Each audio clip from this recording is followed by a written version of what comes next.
Today I am going to check this Ankova. It's a thermostat. It's a no contact thermostat, so we'll see how this does. We'll see if I'm indeed sick, which I don't believe I am. And got a very good QC sticker on there. Wow. There we go. Took off the whole top of the box.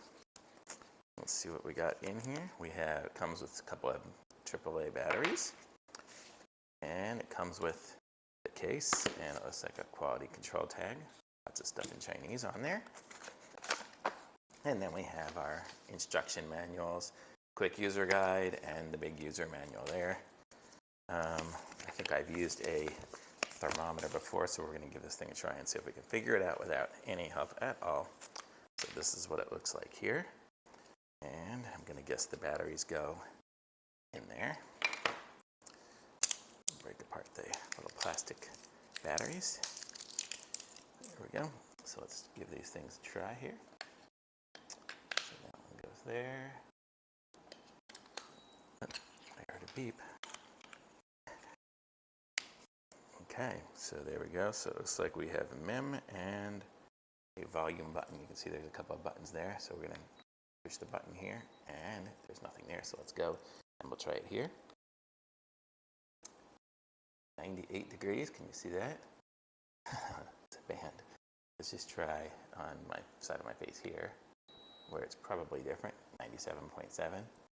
So I don't think I'm sick. Does this button here, the sound one do? Let's see. Ah, no, we don't hear it at all. 7.8. There, put the sound back on, and then I can do memory, I guess.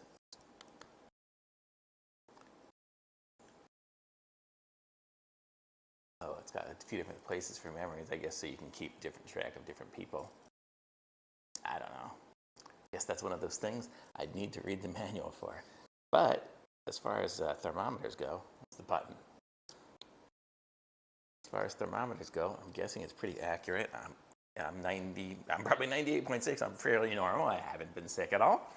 So I'm going to give this the thumbs up. So it looks like it's pretty accurate here. It's that one there. This is what the back looks like. Thumbs up. Thanks for watching. And I'll put a link to this in the description so you guys can pick one up for yourselves. Be sure to like my video and subscribe to my channel. And I'll be back with some other reviews soon. Thanks for watching. Bye.